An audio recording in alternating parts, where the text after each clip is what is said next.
حقیقت ہے کہ اس کے والد جو ہے کئی سالوں سے کندہار میں رہ رہے ہیں اور یہ لڑکا جو ہے یہ کندہار کے ایک مدرسے میں تعلیم حاصل کر رہا تھا. لیکن اس پہ کافی ڈسکشن چل رہی ہے اور اسپیشلی یہ ڈسکشن اس لیے چل رہی ہے کہ افغانستان میں آج کل یہ بڑی عام ہو گیا ہے کہ 70 سال کا 60 سال کا گھوڑا جو ہے، کیونکہ وہاں پہ لوگ بچیاں بیچ رہے ہیں، تو کسی نے 13 سال کی بچی سے شادی کی ہے، کسی نے 14 سال کی، کسی نے 15 سال کی، اور یہ بھی بڑی ظلم ہے. میرے خیال میں ایک انسان کو چاہیے کہ دوسرے ان کے بھی جذبات ہوتے ہیں. یہاں تک کہ کچھ رپورٹس یہ بھی آئی ہے کہ ایک ظالم نے جو ہے نا 6 سال کی بچی کو وہ کیا ہے، پھر طالبان نے عقل سے کام لیا ہے اور نے کہا کہ آپ نے 3 سال صبر کرنا ہے، کیونکہ ان کے فقے میں اور ان کے اس میں جو ہے 9 سال کی بچی کے ساتھ جو شادی ہے وہ جائز ہے. تو یہ صورت اسی وجہ سے یہ کافی چل رہا ہے. ہرات میں جو پروٹیسٹ ہے اسی حوالے سے چل رہے ہیں. ہرات کے لوگوں نے UN پہ تنقید کی ہے کہ اسی حوالے سے ابھی تک یوناما جو کہ وہاں پہ ہے اور ان کا کام یہی ہے کہ وہ مانیٹر کرے، لیکن یوناما کی طرف سے اس پہ ابھی تک کوئی بیان نہیں آیا ہے، کیونکہ وہ جو ہے طالبان کی فیور میں نہیں ہے. زیادہ تر لوگ یہی کہہ رہے ہیں جب طالبان کوئی بیان دینا چاہے تو یوناما جو ہے وداؤٹ اینی تحقیق کے اور ریسرچ کے اس بیان کو وہ جاری کرتے ہیں. تو اسی پہ لیکن بدخشاں کی جو صورتحال ہے وہ مسلسل جو ہے خراب ہے، اور لوگ یہی کہہ رہے ہیں کہ یہ جو یفتال کا جو ضلع تھا اس کی جو فال ہے اس سے لگ ایسا رہا ہے کہ طالبان کا وہ جو مت تھا انونسیبلٹی کا اس کو شیٹرڈ کیا گیا ہے. اور یہ جو قیوم ملنگ صاحب جو سابقہ اسپیشل فورسز کے وہ اس سے بلانگ کرتے ہیں اور طالبان کے خلاف پہلے بھی اس نے کافی، جب وہ اس ڈیلٹا فورس کے سے وابستہ تھے، اس نے کافی زیادہ تعداد میں ان کے خلاف آپریشنز بھی کیے تھے اور اس نے طالبان کو بہت زیادہ جو ہے ڈرا دیا ہے. اور یہی وجہ ہے کہ وہ جمعہ خان فاتح جو ہے ڈپٹی گورنر کا ولسوال لیول کا، مطلب ہے کہ ضلع لیول کا بندہ جو ہے جس نے سر اٹھایا، تو اس کو وزیر دفاع صاحب بھی چلے گئے جرگے میں، فصیح الدین فطرت صاحب جو کہ چیف آف آرمی اسٹاف ہے وہ بھی چلے گئے، پروٹوکول کے ساتھ اس کو کابل لایا گیا، اور ملا حسن اخند صاحب جو وزیر اعظم ہے ان کے ساتھ ان کی بات چیت بھی ہو گئی، پھر اس نے انٹرویوز وغیرہ بھی دیے ہیں. تو افغان جو واچرز ہیں، جو دیکھ رہے ہیں، آبزرور ہیں، وہ یہ کہہ رہے ہیں کہ اس سے لگ ایسا رہا ہے کہ طالبان کو اب اپنی حیثیت کا احساس ہو رہا ہے اور وہ اب ایک جمعہ خان فاتح لیول کے طالب کمانڈر کے بھی محتاج ہے. اس کے خلاف بھی وہ کوئی کارروائی نہیں کر سکتے، حالانکہ اس نے پورا 1 مہینہ جو ہے ان کو ٹینشن بھی تھی اور کافی میڈیا میں ان رہے. وزیر دفاع چلے گئے، سر میں نے کہا سینئر وزراء چلے گئے اور ان کو منت سماجت کر کے اس کو لے، تو اس سے بھی پتہ چل رہا ہے. پھر یہ جو کندہار میں اب رپورٹ سے بھی آ رہی تھی کہ طالبان کا ایک ہیلی کاپٹر بھی اس نے قبضے میں لیا ہے اور جگہ جگہ پہ ان پہ حملے ہو رہے ہیں اور کافی جو ہے ان کو ریسسٹنس کا سامنا ہے بدخشاں میں، اور ہو سکتا ہے کہ آنے والے چند دنوں میں بدخشاں جو ہے وہ طالبان کی ہاتھوں سے چلا جائے، اور یہ ایک بہت بڑی کامیابی ہوگی. اب NRF AFF اور یہ جو سولجرز فرنٹ ہے، ہوم لینڈ سولجر فرنٹ ہے قیوم ملنگ صاحب کا، تو یہ بھی اب کافی ایکٹیو ہو گئے. تو ایک فرنٹ سے وہ کر رہے ہیں. ساتھ ہی نورستان سے بھی خبریں آ رہی ہے کہ وہاں پہ بھی جو مزاحمت گروپ ہے وہ اب سر اٹھا رہے ہیں. تو اگر اس طرح یہ چلتا گیا، اس سے پہلے تو پنشیر پہ تو کافی فوکس ہے طالبان کو، بھی بہت زیادہ ڈپلائمنٹ کی ہے، لیکن یہ جو فاریاب ہے، پنشیر ہے، بغلان ہے، قندوز ہے، یہ جو ایریاز یہاں پہ اب ریزسٹنس کی جو آہستہ آہستہ جو ہے وہ جنم لے رہے ہیں. تو اگر یہ ریزسٹنس دیگر علاقوں میں بھی گئے، مطلب ابھی تو سارا فوکس بدخشاں پہ ہے، تو ساتھ ہی اگر بغلان میں بھی یہ شروع ہوا، پنشیر میں شروع ہوا، فاریاب میں شروع ہوا، آگے جا کے قندوز اور انہی علاقوں میں جو ہے شروع ہوا، تو یہ طالبان کے لیے ایک چیلنج ہوگا. اور اب جو خبریں آ رہی ہیں وہ یہ بھی ہے کہ ٹارگٹ کلنگ میں اضافہ ہوا ہے، خواہ وہ بدخشان میں، دیوبندی میں، یہ جگہ جگہ پہ جو ہے رپورٹس آ رہی ہے کہ ٹارگٹ کلنگ میں کافی زیادتی آئی ہے. ابھی یہ جو بدخشاں میں جو یہ قیوم ملنگ صاحب کا جو فنامنا سامنے آیا ہے، تو اس نے طالبان کو کافی شیٹرڈ کیا ہے، ان کی کانفیڈنس کو جو ہے کافی جو ہے اس کو مطلب ہے کہ کمزور کیا ہے. اور اسی وجہ سے کندہار میں اس قسم کی جو اپرائزنگ کو روکنے کے لیے جو جتنے بھی سابقہ پولیس آفیسرز ہیں، جتنے بھی سابقہ فوجی ہیں کندہار صوبے میں، ان کی ایک میٹنگ بلائی ہے، افغان انٹیلیجنس کا جو ادارہ ہے GDI نے انہیں ایک میٹنگ بلائی ہے اور ان کو تھریٹس کیا ہے، خبریں آئی ہیں کہ ان کو کافی ڈرایا ہے، دھمکائے ہیں، اور جن کی جو خود نہیں تھے ان کے فیملیز جو ہے ان کو کلیئر کٹ یہ دیا ہے کہ آپ نے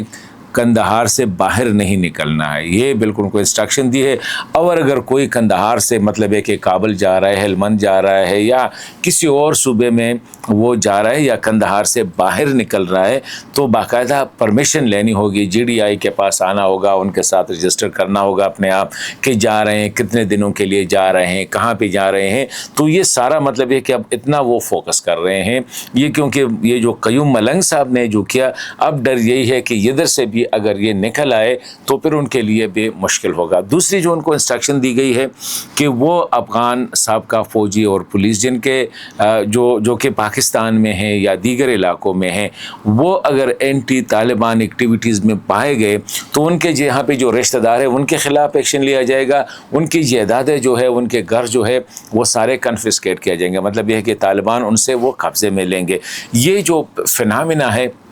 اب اس سے یہ لگ رہا ہے کہ طالبان کو چیلنجز جو ہے وہ بڑھتے جا رہے ہیں، ریزسٹنس جو ہے اب آہستہ آہستہ، کیونکہ اب افغانستان میں ریزسٹنس کی جو لائف ہے وہ حکومت کے لیے 3-4 سال بعد 5 سال بعد جو ہے اس کے خلاف وہ شروع ہو جاتی ہے۔ تو اب طالبان، کیونکہ طالبان بھی جب 2001 میں دسمبر 2001 میں چلے گئے تو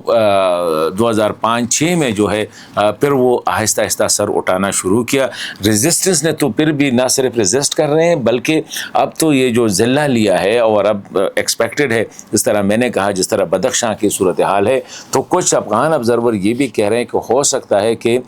بدخشاں جو ہے وہ جلد طالبان کے اس میں فال کرے گا۔ تو یہ ایک بڑی ڈیولپمنٹ ہوگی اور طالبان کے لیے بہت بڑا امپیرسمنٹ ہوگا، اس کا مت جو ہے وہ ٹوٹ جائے گا۔ اور یہی وجہ ہے کہ کندہار میں یا ابھی ننگرہار میں دیگر صوبوں میں بھی ان کا خیال ہے کہ جتنے بھی سابقہ فوجی اور پولیس آفیسر ہیں ان کو پہلے سے کنٹرول کیا جائے۔ یہ ایک اسی حوالے سے ایک اہم ڈیولپمنٹ تھی۔ مولانا فضل الرحمان صاحب کی بیان کو اگر ہم دیکھیں تو پہلا جو بیان تھا وہ تو چلو اس نے دے دیا اور لوگ کہہ رہے تھے کہ شاید یہ مولانا صاحب نے جذباتی ہو کے، لیکن میں اکثر کہتا ہوں مولانا صاحب نہ جذباتی ہے، مولانا صاحب کی کنٹرول ہے، وہ ایک سینئر سیاسی لیڈر ہے، اس کا لب و لہجہ جو ہے اس میں بڑی ٹہراؤ ہوتی ہے، وہ کوئی بات جو ہے ایوی نہیں کرتے، الفاظ پہ اس کا کنٹرول ہے، زبانوں پہ اس کا کنٹرول ہے۔ تو اگر اس نے یہ بات کہی ہے تو انہیں سوچ سمجھ کے کہی ہے۔ مولانا صاحب کے ساتھ کچھ ایسا بھی ہو رہا ہے، مولانا صاحب نے دیکھے بہت کوششیں کی اسٹیبلشمنٹ، ایک تو PDM نے اس کو بہت زیادہ ڈچ کیا ہے۔ یہ PDM کے چیئرمین جو تھے، بڑے جو تھے، وہ تو مولانا فضل الرحمان صاحب تھے، ابھی شہباز شریف صاحب وزیر اعظم بن گئے اور زرداری صاحب جو ہے وہ صدر بن گئے۔ مولانا صاحب نے جو ساری تحریک چلائی تھی PTI کے خلاف، مولانا صاحب بیچارے گھر میں بیٹھ گئے، تو ایک ہوتا ہے، اور ابھی جو ہے وہ بالکل اپنے مزے لے رہے ہیں۔ دوسرے سائڈ یہ ہے کہ مولانا نے دیکھے کوشش کی کہ طالبان کے ساتھ یہ جو مسئلہ ہے اس کو حل کرے، وہ افغانستان چلے گئے، وہ کافی کامیاب دورہ کیا، بڑوں بڑوں کے ساتھ ملے، یہاں پہ آ کے وہ کہتے ہیں مجھے کسی نے بھی گھاس نہیں ڈالا، TTP کے ساتھ ان کے اچھے وہ ہے، وہ کر سکتے ہیں، ان کا بھی کوئی وہ نہیں لے رہے۔ پھر مولانا صاحب کی کنسٹیچوئنسی کو شرنک کیا گیا ہے، مطلب ایک ہو رہا ہے، PTI نے اس سے south صدرن district of Khyber Pakhtunkhwa صاحب کا قبائلی اضلاع سر بلوچستان میں، تو لگ ایسا رہا ہے کہ مولانا صاحب کو بھی پتہ ہے کہ اب اس کی جو پولیٹیکل پاور ہے وہ کمزور ہوتی جا رہی ہے، اور اس کے لیے وہ اسٹیبلشمنٹ کو مورد الزام لگا رہے ہیں۔ تو ٹھیک ہے، یہ مولانا صاحب کا حق ہے کہ وہ اسٹیبلشمنٹ پہ تنقید کرے یا اپنے سیاسی اپوزیشن پہ تنقید کرے، لیکن مولانا صاحب کو یہ جو شہیدوں والی بات تھی، اس پہ مولانا صاحب جیسے اسٹیچر کے بندے کے لیے میرے خیال میں یہ نہیں کرنا چاہیے تھا۔ ٹھیک ہے، اسٹیبلشمنٹ پہ بات کرے، جرنیلوں کے بات کرے، وہ اپنی جگہ پہ، لیکن اس میں کوئی دو رائے نہیں ہے کہ پاکستان کے فوجی جوانوں نے، پاکستان کے پولیس جوانوں نے اور پاکستان کے عام لوگوں نے دہشت گردی کے خلاف جو مزاحمت کی ہے، یہ انپریسیڈنٹڈ ہے۔ آئے روز ہمارے پولیس جوانوں کے جو ہے نا جانیں وہ جاتی ہے، اس طرح فوجی جوانوں کے بھی، جنرل لیول کے آفیسر تک جو ہے وہ شہداء میں شامل ہے، کرنل، بریگیڈیئر، یہ وغیرہ، یہ تو اس کی تعداد تو کافی زیادہ ہے۔ تو مولانا صاحب کو اسی حوالے سے اب تھوڑا سا لوگ شک کر رہے ہیں کہ شاید مولانا صاحب کا یہ بیان اس لیے تھا کہ مولانا صاحب سائیڈ لائن ہو گئے ہیں اور آنے والے الیکشن میں وہ چاہ رہے ہیں کہ کسی نہ کسی طرح پی ٹی آئی کے ساتھ مل کے وہ اپنی جو گرتی ہوئی پولیٹیکل جو اسٹرینتھ ہے اس کو وہ گین کرے. لیکن میں نہیں سمجھتا ہوں کہ پی ٹی آئی جو ہے وہ مولانا صاحب کے ساتھ چلنے کے لیے تیار ہو جائے گی. ٹھیک ہے، مولانا صاحب کی سیاست ایسی ہے کہ وہ کمپرومائز کرتے ہیں، وہ پاور پالیٹکس کو جانتے ہیں اور اس کو پتہ ہوتا ہے کہ کہاں پہ کس کے ساتھ کمپرومائز کرنی ہے، کتنی کرنی ہے، میکسیمم گین وہ کر سکتے ہیں. از اے ویری شروڈ پالیٹیشین، اس میں کوئی شک نہیں. اس میں بھی کوئی شک نہیں کہ وہ ایک ماڈریٹ شخصیت ہے. لیکن یہاں پہ اب مولانا صاحب نے جب وکلاء کو خطاب کیا اور وہاں پہ اس کو ریپیٹ کیا، اس سے تھوڑا سا جو ہے مولانا صاحب پہ اب تنقید زیادہ ہو رہی ہے اور وہ تنقید عام لوگوں بھی کر رہے ہیں اور ان کے سیاسی مخالفین اور سیاسی قریب بھی اس کے خلاف جو ہے یہ باتیں کر رہے ہیں. لیکن لگ ایسا رہا ہے کہ مولانا صاحب کو کافی حد تک اگر ہم دیکھیں مولانا صاحب کی پارٹی کے اہم لوگ ان کا اس وقت جو ہے وہ شیرانی صاحب ہو گئے، شجاع الملک صاحب ہو گئے، اس طرح جو ہمارے گل نصیب خان صاحب ہو گئے ہیں، بڑے بڑے لوگ جو تھے وہ مولانا صاحب کی پارٹی چھوڑ کے گئے ہیں. تو میرے خیال میں اب شاید جو ہے مولانا صاحب کو یہ لگ رہا ہو کہ میرے پیچھے کوئی بڑی سازش ہو رہی ہے. لیکن سازش اپنی جگہ پہ، جرنیلوں پہ تنقید اپنی جگہ پہ، حکومت پہ تنقید اپنی جگہ پہ، شہداء کے بارے میں مولانا صاحب کی یہ بیان جو ہے میرے خیال میں اس کے لیے بڑی باری ثابت ہوگی. اجازت دیجیے، اللہ حافظ.